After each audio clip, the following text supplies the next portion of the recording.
J'ai reçu ceci récemment de l'Australie. Allons voir ce qu'il y a à l'intérieur.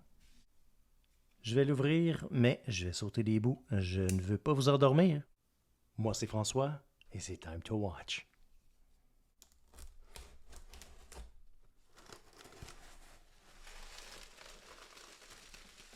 Et la voici, une montre Hartley direct de l'Australie. Vous avez vu l'indication, Hartley m'a envoyé la montre et je ne suis pas obligé de la retourner. Donc, je vais avoir des liens vers cette montre, mais aussi vers ce bracelet-ci. Et puis aussi, en bonus, ils m'ont donné un code à vous offrir pour que vous puissiez vous-même avoir des rabais sur votre prochain achat.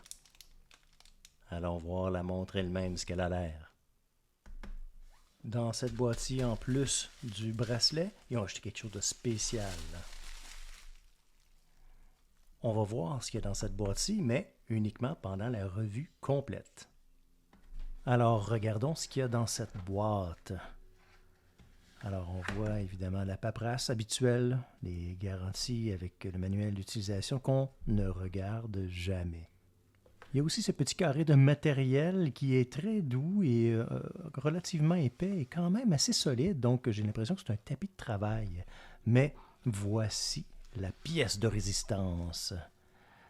Et voilà, on dévoile une belle boîte avec un fini laqué et puis l'embossage du nom Hartley sur le dessus. Et on voit ici, il y a un bouton poussoir pour ouvrir la boîte et dévoiler cette belle montre. La voici, cette Hartley. Laissez-moi enlever ce petit film pour qu'on puisse la voir de plus près. On voit ici le pourtour, les nombres, les chiffres romains. Si on tourne la montre, on voit que c'est une montre avec une présentation du mouvement à l'arrière. Si j'enlève ça ici pour qu'on puisse mieux le voir, vous allez constater qu'en arrière, il y a un balancier. Donc, on voit que c'est un mouvement automatique. On voit qu'on peut évidemment ajuster le bracelet. Et puis, il doit y avoir des vis à quelque part, mais je vais l'ajuster pour la revue au complet. La voici, cette montre avec le look squelette. À l'intérieur, il y a un mouvement Miyota de format squelette avec une couronne vissée. Et à la première position, on peut évidemment voir à l'intérieur le mouvement qui bouge pour activer le fait de le monter comme on le voit là. Et je ne sais pas si vous le voyez, mais l'aiguille des secondes bouge avec chaque mouvement que je fais.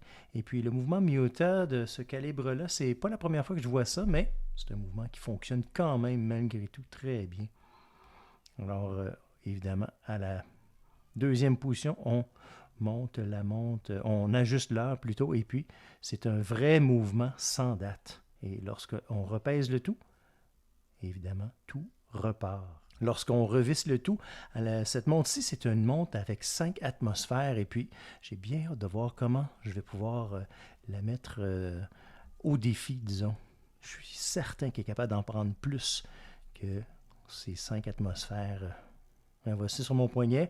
Comme je vous ai mentionné, il y avait cette boîte-ci et à la prochaine revue, on va voir ce qu'il y a à l'intérieur. D'ici ce temps-là, j'espère qu'on se voit la prochaine fois.